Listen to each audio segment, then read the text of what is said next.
En el nombre del Padre, y del Hijo, y del Espíritu Santo. Amén.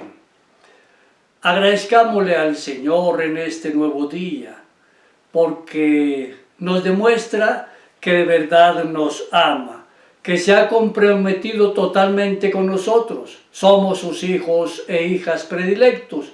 Por eso Él siempre nos dirige con amor su palabra.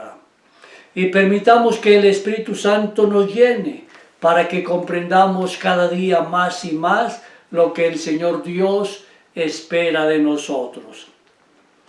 Lectura del primer libro de los Reyes. En aquel tiempo, sintiendo que se acercaba el día de su muerte, David le hizo estas recomendaciones a su hijo Salomón. Yo ya me voy por el camino de todos los mortales. Ten valor y sé todo un hombre. Cumple los mandatos del Señor tu Dios. Camina por sus sendas y observa sus preceptos, órdenes, decretos e instrucciones, tal como están escritos en la ley de Moisés.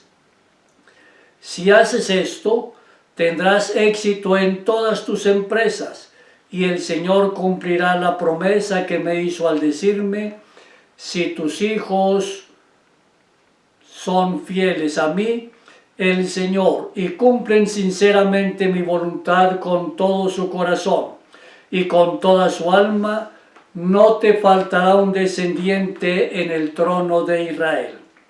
Cuando el rey David murió, lo sepultaron en la llamada ciudad de David. Reinó Israel durante 40 años, 7 en Hebrón y 33 en Jerusalén. Su hijo Salomón lo sucedió en el trono y su reino se consolidó. Palabra de Dios. El libro de los Reyes, en este caso el primer libro, es un libro de carácter histórico.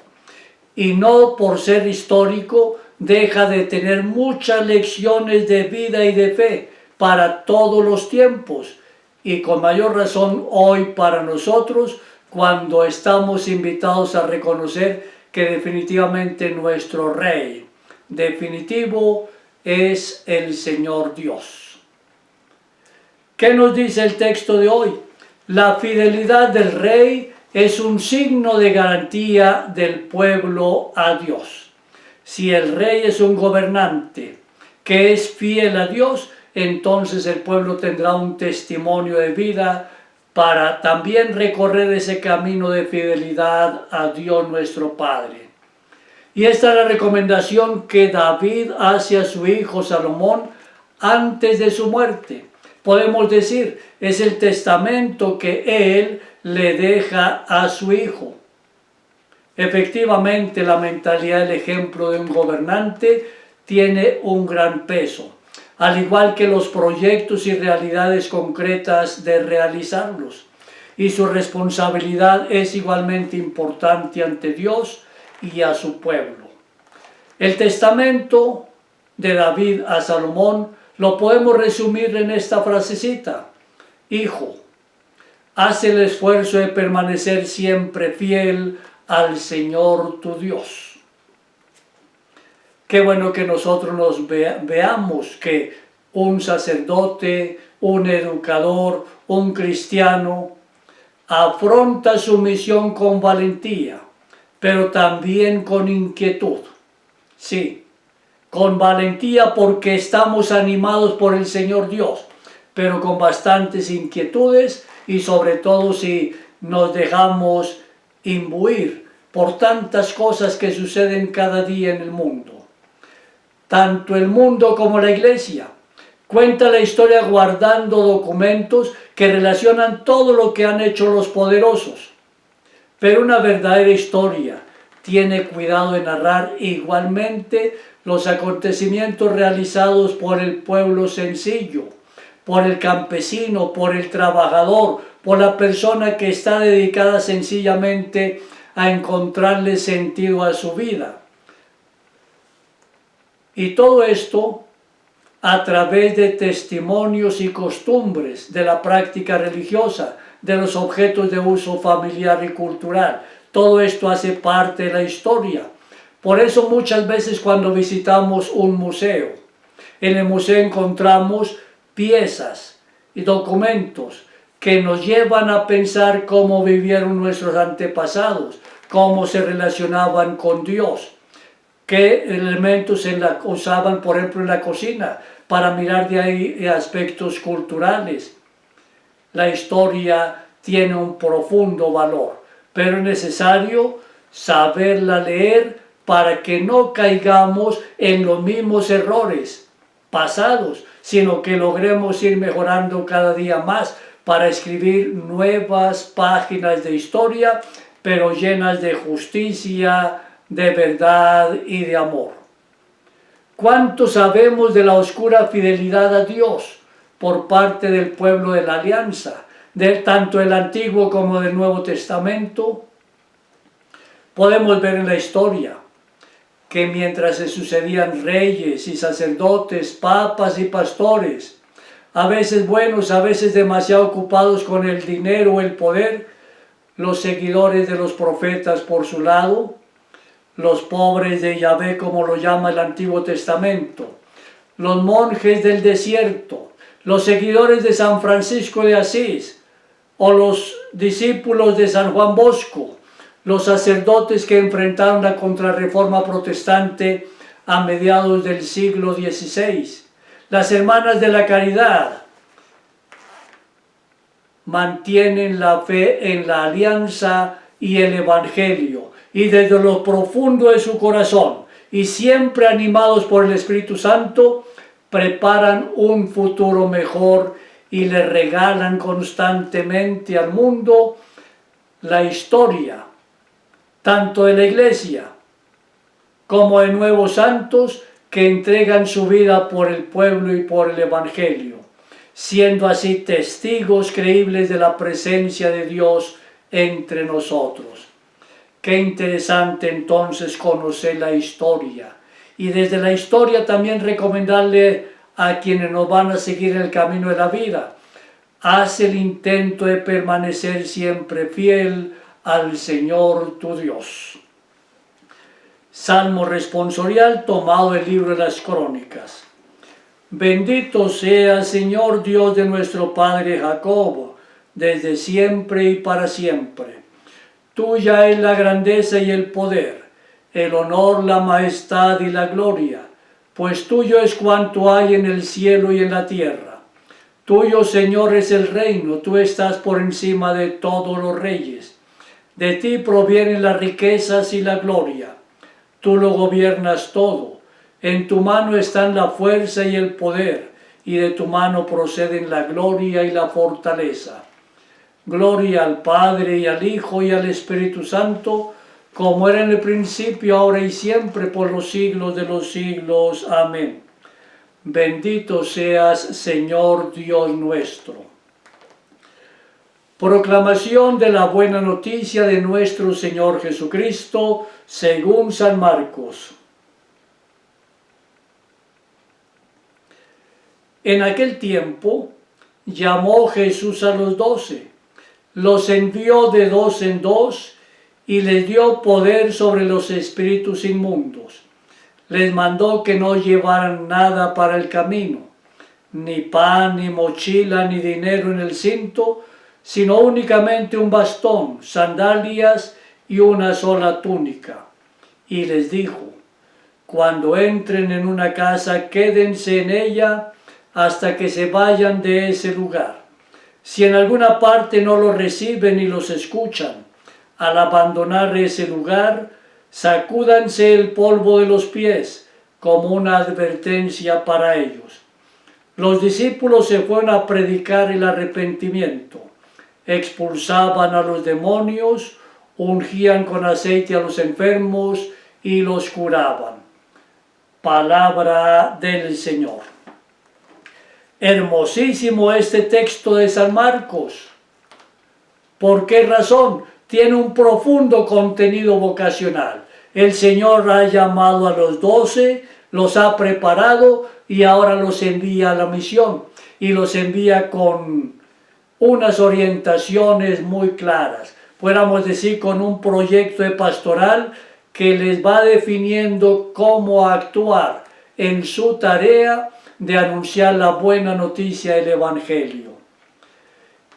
Y al leer el texto nos está diciendo el evangelista que en la evangelización del mundo el signo de la pobreza se hace realidad en los misioneros, quienes ocupan en la historia de la iglesia y del mundo un lugar muy importante. Y no solamente los misioneros que se han consagrado de tiempo completo al anuncio del Evangelio, sino también todo cristiano que toma conciencia muy clara de que por el bautismo el Señor lo ha consagrado como su discípulo misionero.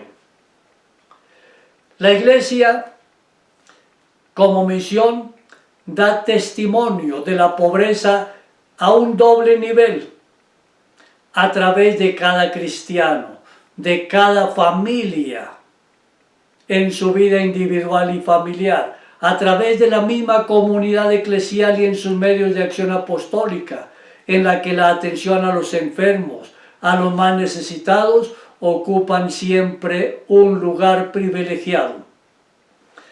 Algunos cristianos que cuentan con abundancia de bienes intuyen la ambigüedad de la riqueza material de que disponen, porque la riqueza genera falsas seguridades, porque la riqueza nutre el instinto de dominio, y ese instinto de dominio lleva a la persona a olvidarse de caminar de la mano de Dios, y lleva también a olvidarse de tenderle la mano amiga a sus conciudadanos, se olvida definitivamente del prójimo.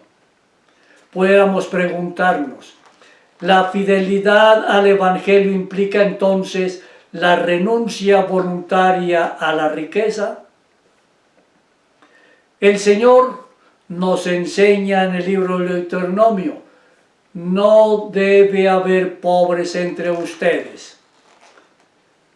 Así es la vida. Dios nos ha llamado a la vida y desea que nosotros podamos tener lo necesario para poder vivir dignamente como personas, que tengamos lo necesario para poder disfrutar de este hermoso banquete de la vida.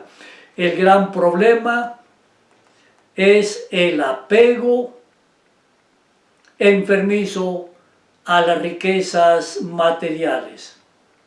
No todos en la iglesia tienen la vocación de vivir en una pobreza deseada, buscada, la pobreza evangélica. Pero todos sí estamos invitados por el Señor a liberarnos de la esclavitud de las riquezas, a liberarnos de la esclavitud del apego que la riqueza nos da. Por ejemplo, ¿qué hacer? Poner al servicio universal los bienes de que dispone una persona que goza de ellos. Si un buen cristiano tiene bienes de capital, por ejemplo, para ponerlo al servicio universal, ese buen cristiano abre fuentes de empleo, apoya las obras de caridad, apoya orfelinatos, ancianatos, etc. El buen cristiano está dispuesto siempre, no solamente a gozar de este hermoso banquete gracias a los bienes que posee, sino también a tener una conciencia clara de que él es administrador de unos bienes que Dios ha puesto en sus manos. La pobreza está igualmente testimoniada a través de instituciones de la iglesia, por ejemplo, por el estilo de las celebraciones litúrgicas, los medios del apostolado, la cercanía a los descartados del mundo, el compromiso por la formación juvenil para el mundo del trabajo, cosas que en un contexto concreto no son para adquirir prestigio o adquirir potencia, poder ante los demás. Lo que nos debe interesar como cristianos, como discípulos misioneros del Señor, es que siempre aparezca Jesucristo Por lo tanto, nosotros como cristianos, a ejemplo de Juan Bautista, estamos llamados a preparar los caminos del Señor para que las personas con quienes nos encontremos descubran que el Señor está presente en todos y cada uno. El signo de la libertad de las preocupaciones que superan las necesidades de cada día es que a los discípulos se les pide una pobreza personal y comunitaria. Sus signos son la esencialidad del vestido, la precariedad y modestia del alojamiento, el carácter nómada de la misión. Es lo que les dice el Señor a los discípulos. Vayan a la casa, que lo reciban y quédense ahí. Lleven un solo bastón, no lleven más que una sola túnica. Como quien dice, no lleven en el morral de la vida más de lo que puedan cargar. Es decir, renuncien a todo tipo de apegos, porque los apegos, decíamos ahora, esclavizan. Esclavizan. El discípulo misionero también está dispuesto a vivir la falta de apoyo técnico y distintas posibilidades humanas. Pero el buen discípulo misionero del Señor está siempre alegre, porque Dios viene siempre con nosotros. Él está caminando con nosotros. Él nos ha enviado, vayan por todo el mundo y no tengan miedo, que yo estoy con ustedes todos los días.